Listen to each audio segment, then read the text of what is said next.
I should have known something was wrong when Michelle started caring about football.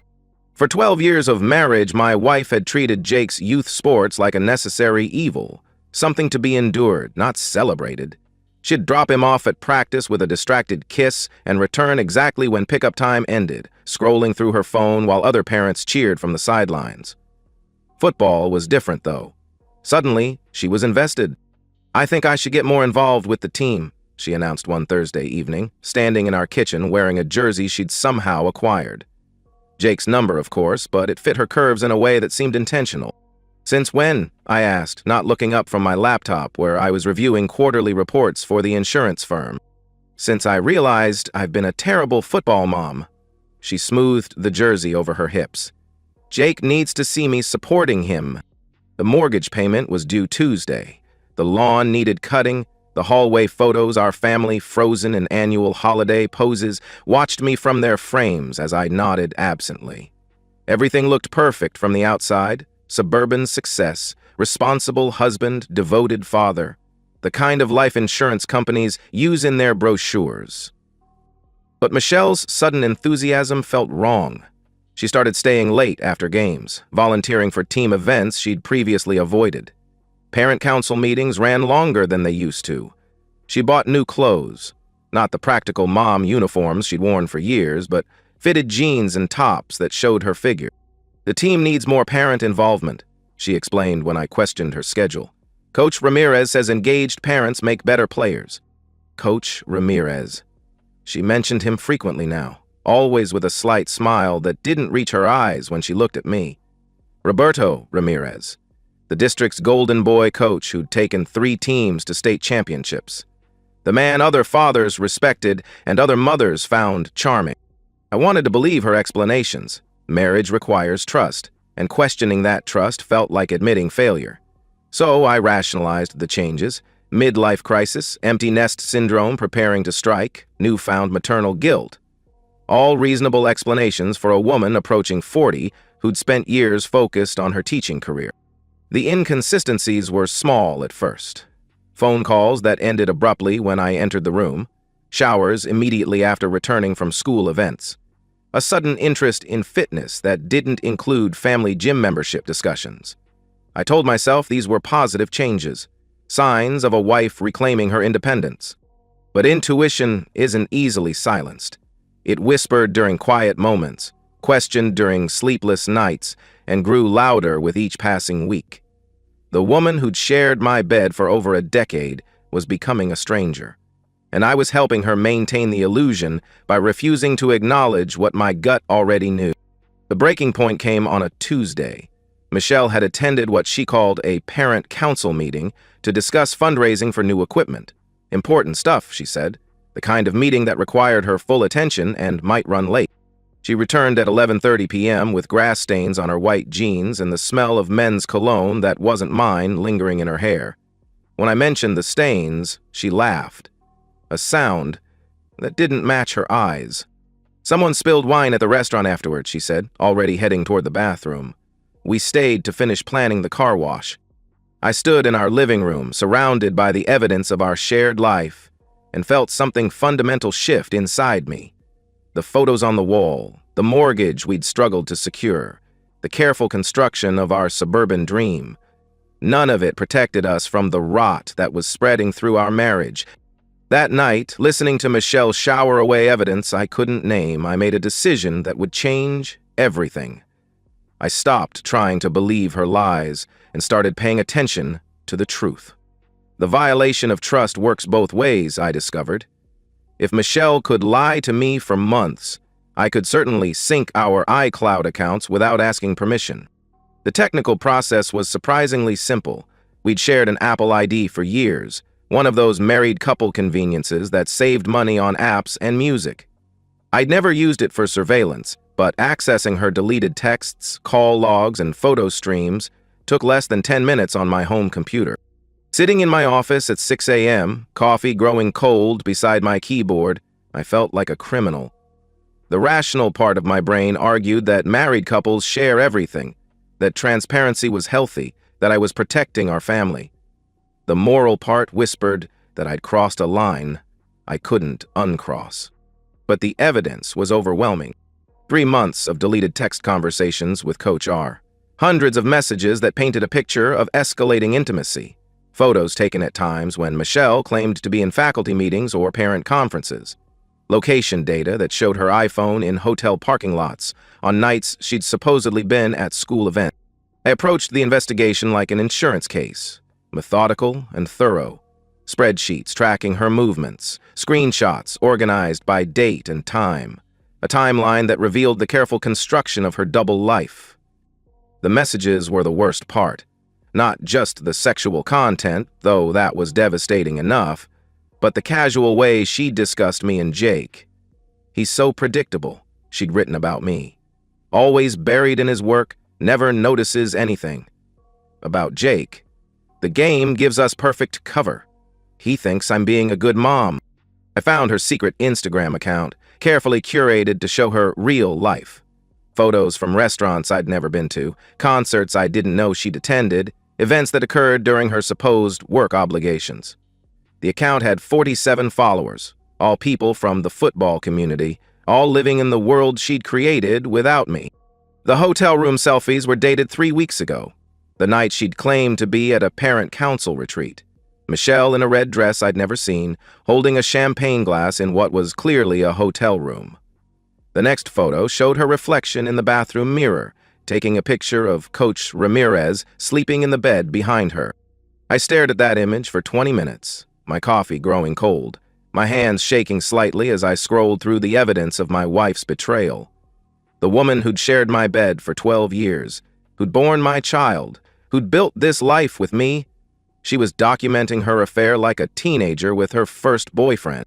The financial records were equally damning. Credit card charges at restaurants during her supposed work meetings, hotel bookings that coincided with school events she'd claimed to attend, purchases at Victoria's Secret, a store she'd never shopped at during our marriage. By 8 a.m., I had assembled a comprehensive case that would have impressed any insurance investigator. Michelle had been having an affair with Coach Ramirez for at least 4 months, possibly longer. She'd used our joint finances to fund her deception. She'd involved our son by using his football schedule as cover for her meetings. The evidence was both vindicating and devastating. I'd been right to suspect, but being right meant my marriage was over. I'd uncovered the truth, but the truth was that the woman I'd loved for 15 years had been systematically betraying me and our family. I printed everything: screenshots, call logs, financial records, GPS data.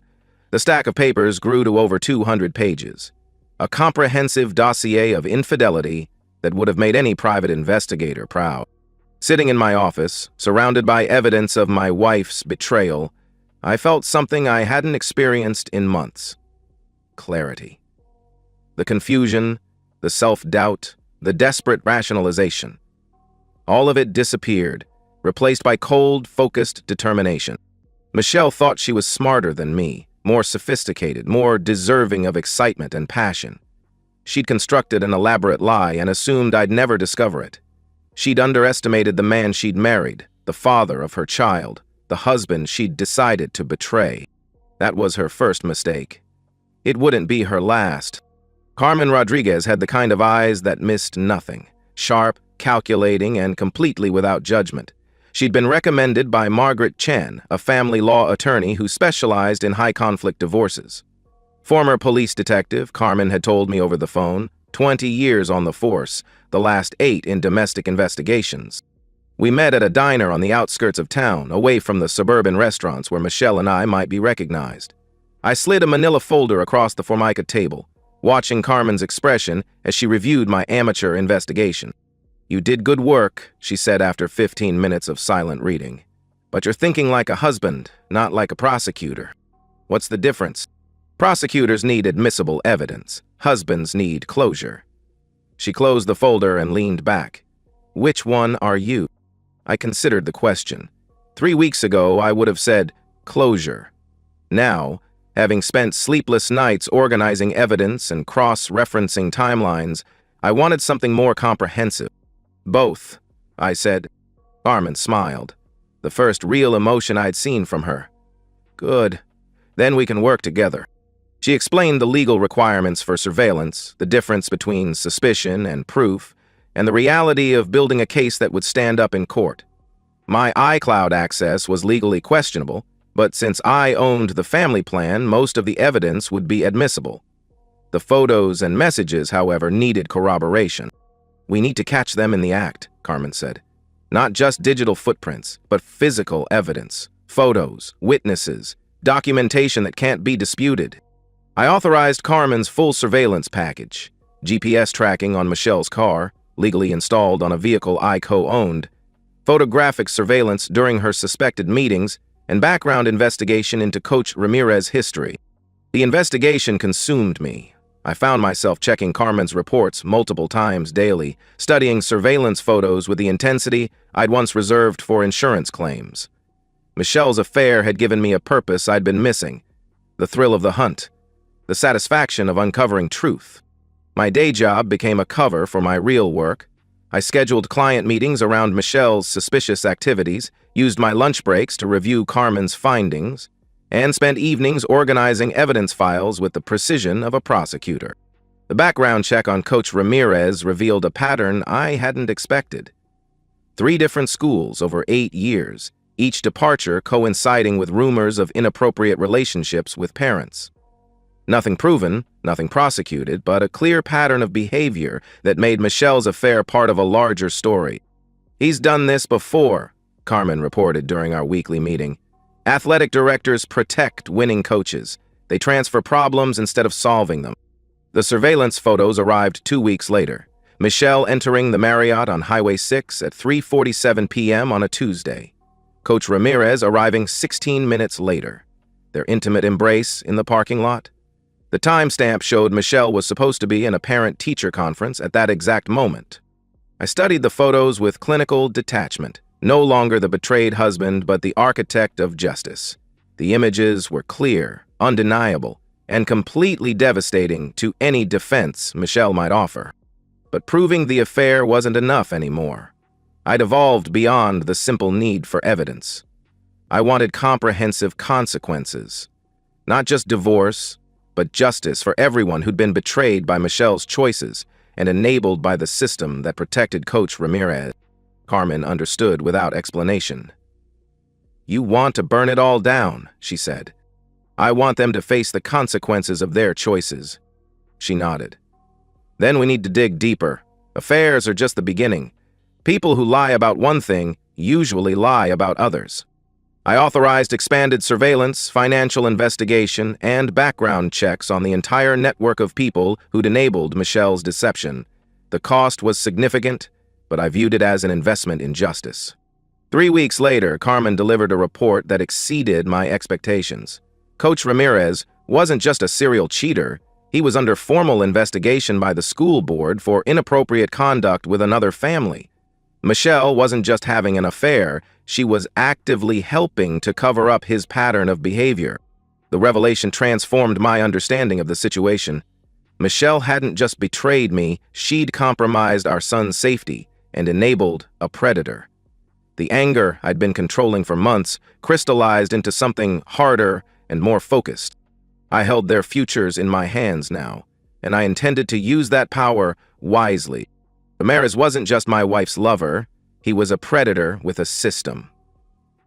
Carmen's expanded investigation revealed a pattern spanning 3 school districts and 8 years. Inappropriate relationships with team parents. Complaints filed and quietly resolved. Transfers orchestrated to avoid prosecution. The man had turned youth athletics into his personal hunting ground. I spent my lunch breaks infiltrating parent social media groups, carefully gathering intelligence about other families' experiences. The stories were eerily similar. Sudden interest in team activities from previously uninvolved mothers, late-night strategy sessions, and team events that seemed designed to create intimate opportunities. "Lisa Martinez thinks something's not right about Coach R," one parent had posted in a private Facebook group 6 months ago. "Her mom instincts are going crazy." The post had generated 17 comments, mostly defensive of the coach's character and winning record. But buried in the thread was a pattern of subtle warnings from other mothers, coded language about keeping an eye on things and trusting your instincts. Michelle had been active in shutting down these discussions. I found her comments defending Ramirez's character, minimizing other parents' concerns, and actively discrediting mothers who voiced suspicions. She'd been protecting him, using her credibility as a teacher to silence other parents' warnings. The school district had files on Ramirez. Carmen's contacts in the administrative office confirmed it. 3 formal complaints over 5 years, all resolved through counseling and professional development. The winning seasons made him untouchable, and the complaints were treated as jealous gossip rather than legitimate concerns. I learned that Jake had witnessed some of Ramirez's inappropriate behavior. During a carefully casual conversation about football, my son mentioned seeing the coach talking privately with certain moms after games, including his own mother. The revelation made me physically ill. Michelle's affair had contaminated our son's environment. Coach R has special meetings with some parents, Jake said while we threw football in the backyard. Mom says it's about strategy, but they seem more like dates.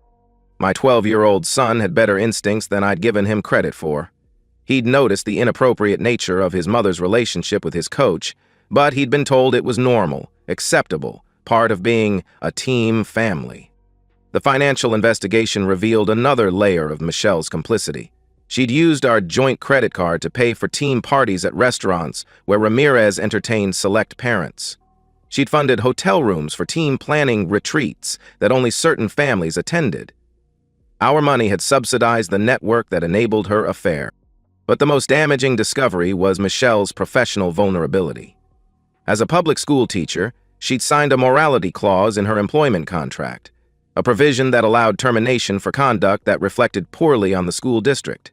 Having an affair with a coach, while using school resources to facilitate the relationship, was a clear violation. Carmen's contact in the district office confirmed that Ramirez was already under formal investigation for misconduct with the Peterson family. Their complaint had triggered a board review that was still pending, held up by his attorney's stalling tactics and the district's reluctance to lose their star coach. "Your evidence could be the final piece," Carmen reported. "They need a pattern to make termination stick. Right now, they have 1 complaint. You can give them a second victim and proof of ongoing misconduct." The revelation transformed my understanding of the situation. I wasn't just seeking revenge against my wife's affair. I was sitting on evidence that could protect other families from a predator. The moral implications were clear. Staying silent made me complicit in enabling future victims.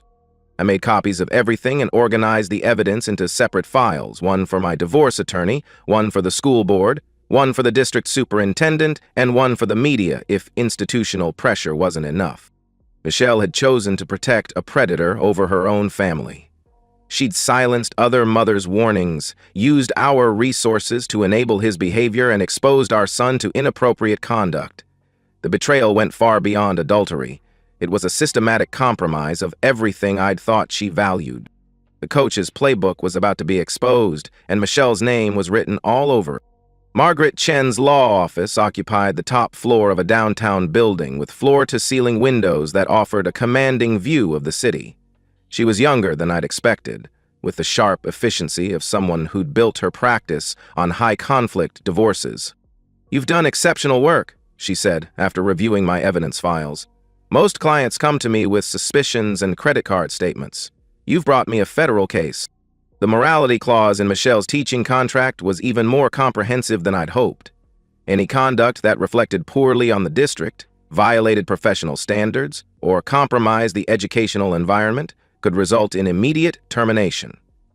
Using school resources for personal affairs, including team events and district facilities, was specifically prohibited. "She's violated her contract in at least 6 different ways," Margaret explained, highlighting relevant sections. The affair itself, the use of school resources, the failure to report inappropriate conduct by a colleague, and the active cover-up of misconduct allegations. The legal architecture of my revenge was more sophisticated than I'd imagined. Michelle's employment contract created multiple vulnerabilities that could be exploited sequentially for maximum impact. The divorce would be just the beginning. Her career, her reputation, and her financial security were all at risk. "We can coordinate with the school board investigation," Margaret continued. "Time your evidence release to coincide with their hearing. That way, she loses her job and her marriage simultaneously. The strategy was elegant in its simplicity. Present the evidence to the school board first, triggering Michelle's termination for contract violation. Then, file for divorce, using her job loss and moral turpitude as grounds for favorable custody and asset division. Finally, support the criminal investigation into financial fraud. Michelle's use of district resources for personal affairs could result in felony charges. "What about Coach Ramirez?" I asked. "He's already under investigation. Your evidence will end his career and likely result in criminal charges. The district is going to want to settle quickly to avoid liability for enabling his behavior." Margaret explained the timeline for maximum impact. The school board hearing was scheduled for the following month. If we presented evidence 2 weeks before the hearing, Michelle would have no time to mount a defense or negotiate a resignation. The public nature of the termination would make her unemployable in education, her chosen career. "He'll lose her teaching license," Margaret said. "That's not just a job. That's her entire professional identity." The financial implications were equally devastating. Michelle's salary represented 60% of our household income. Her teacher's retirement account, built over 15 years of public service, would be vulnerable in the divorce proceedings. The potential criminal charges could result in restitution payments and legal fees that would consume any remaining assets. "What about custody?" I asked. "Her conduct demonstrates poor judgment and moral fitness. The affair itself isn't disqualifying, but the pattern of deception, the compromising of your son's educational environment, and the enabling of predatory behavior create a compelling case for primary custody." I signed the retainer agreement and authorized Margaret to begin formal proceedings. The legal machinery was now in motion, and Michelle had no idea what was coming. That evening, I sat in my office reviewing the evidence files one final time. Screenshots of her text messages, surveillance photos, financial records, and employment documents. A comprehensive case that would destroy her career, her marriage, and her reputation. The woman who'd shared my bed for 12 years had systematically betrayed our family and enabled a predator. She'd assumed I was too weak, too trusting, too focused on my own work to notice her deception. She'd underestimated the man she'd married and the father she'd chosen to betray. Tomorrow, I would begin the process of delivering justice. Not just for myself, but for every family that had been victimized by the system Michelle had helped protect. The morality clause she'd signed would become the instrument of her destruction. She'd made her choices. Now she would face the consequences. The school board meeting was scheduled for 7 p.m. on a Tuesday, but I began my campaign at 8 a.m. that morning. First call, District Superintendent Dr. Patricia Walsh. I'd met her at several school events over the years, a capable administrator who'd built her reputation on maintaining district standards. Her assistant tried to schedule a meeting for the following week, but I made it clear that the information I possessed required immediate attention. "I have evidence of ongoing misconduct by Coach Ramirez and active cover-up by one of your teachers," I told her directly. "Evidence that could expose the district to significant liability if not addressed immediately." Dr. Walsh agreed to see me at noon. Second call, Board President Jennifer Morrison. Mother of 3, former teacher herself, someone who'd built her political career on protecting children and maintaining educational standards. I requested a private meeting before the evening's public session. Third call, Carmen Rodriguez. "Execute the media strategy," I told her. "Full documentation to the Tribune, the Herald, and Channel 7. Embargo until tomorrow morning, but make sure they understand the scope of the story." By 10 a.m., I was sitting in Dr. Walsh's office, sliding a comprehensive evidence packet across her desk. Her expression changed as she reviewed the surveillance photos, text messages, and financial records. "How long have you known about this?" she asked. "I've been investigating for 6 weeks. The affair has been ongoing for at least 4 months." She continued reading, her face growing more serious with each page. "Mrs. Williams used district resources to facilitate this relationship?" Teen events, school facilities, and district credit cards, all documented in the financial records. Dr. Walsh set down the file and looked at me directly. "What do you want?" "Justice. For my family, for the other families who've been victimized, and for the students who deserve better than this." She nodded slowly. The board will need to review this evidence. Both employees will be suspended, pending investigation. Coach Ramirez is already under investigation for the Peterson complaint. This evidence establishes a pattern of predatory behavior that the district failed to address. Dr. Walsh's expression hardened. She understood the liability implications immediately. We'll need to contact our legal counsel. At 2 p.m., I met with Board President Morrison at her insurance office. She'd already spoken with Dr. Walsh and reviewed the evidence summary. This is devastating, she said, not just for the individuals involved, but for the district's reputation. The district enabled this behavior, I replied. Coach Ramirez has been transferred between schools to avoid dealing with complaints. That's a policy decision, not an oversight. Morrison nodded grimly. The board takes these allegations seriously.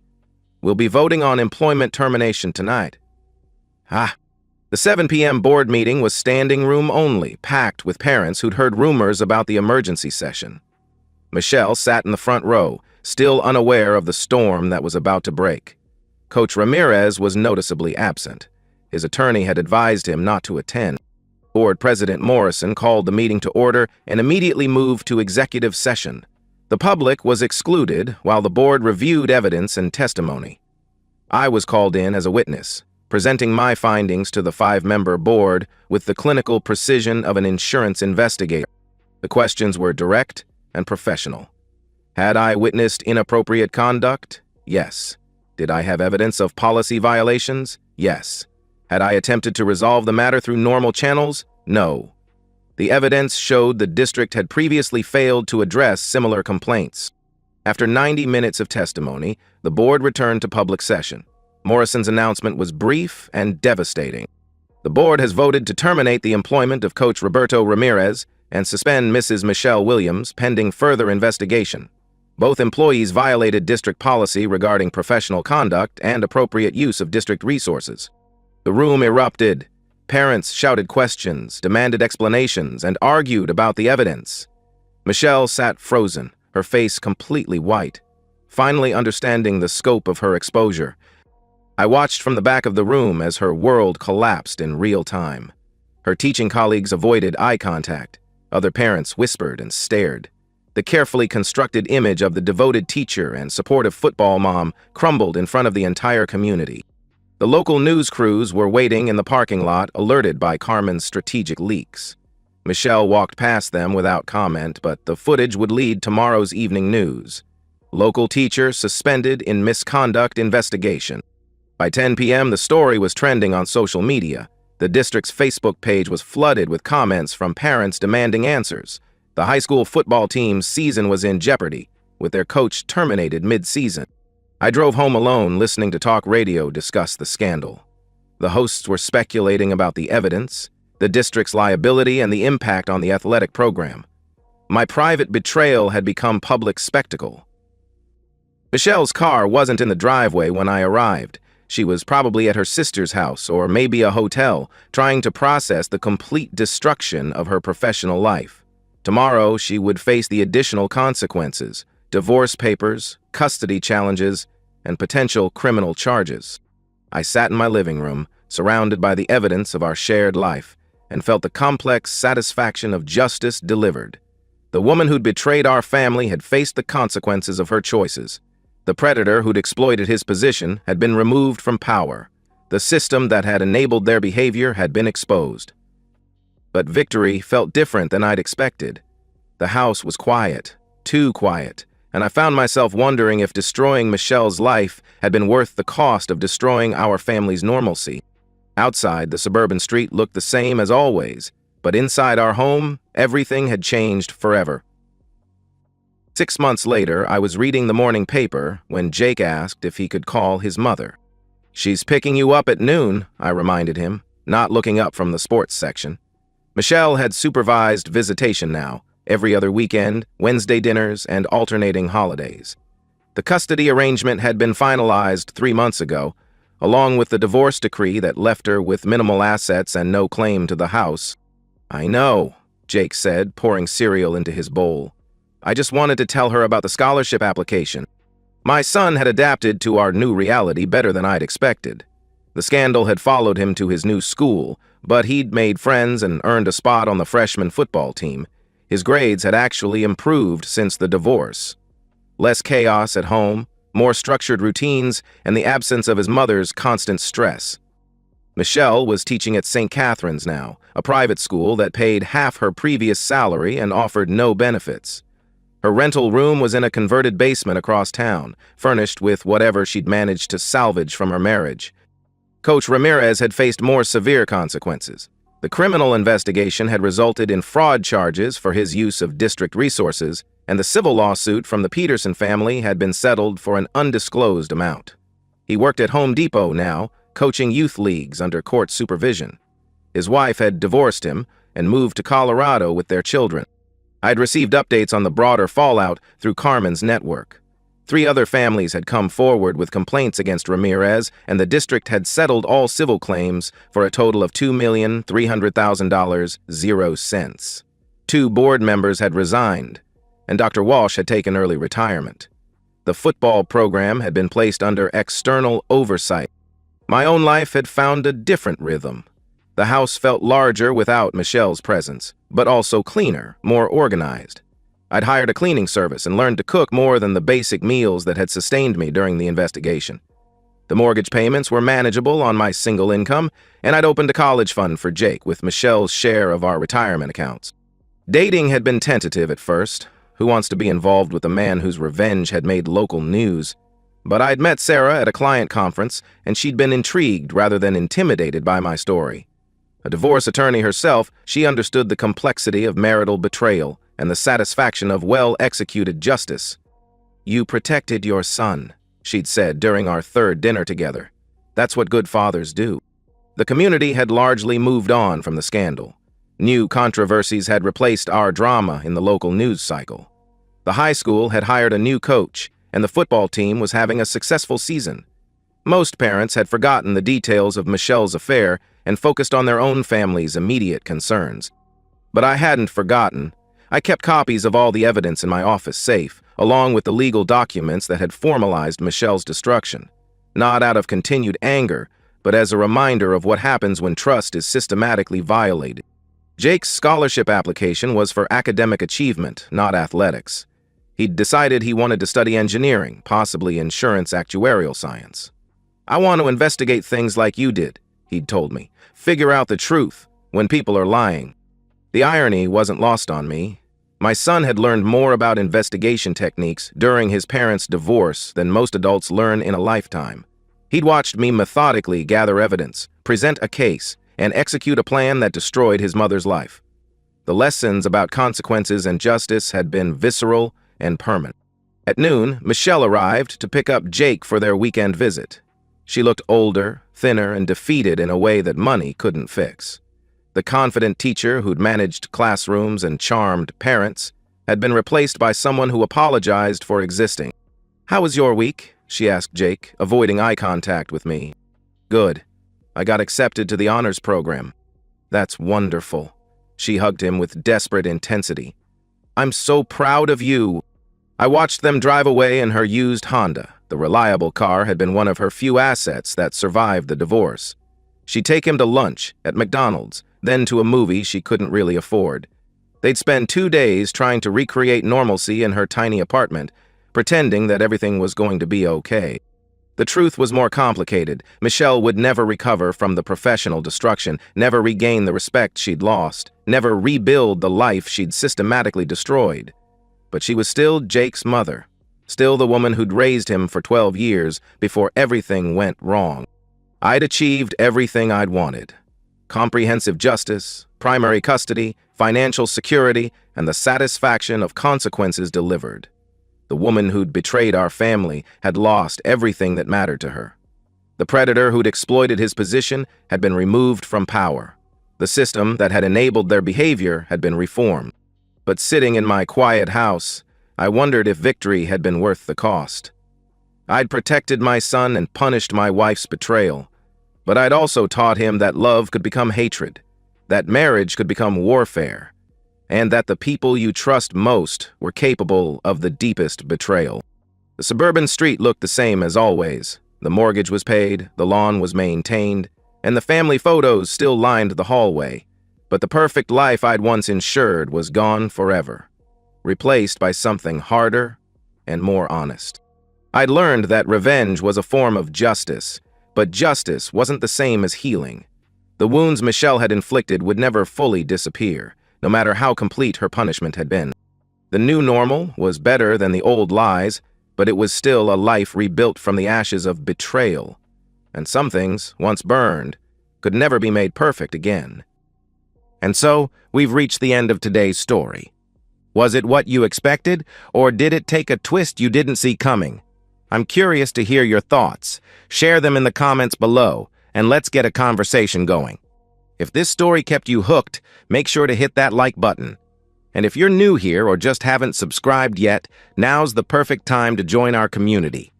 I bring you fresh, captivating stories every day, so click that subscribe button and turn on notifications so you never miss out. Thanks for watching, and I'll see you in the next one.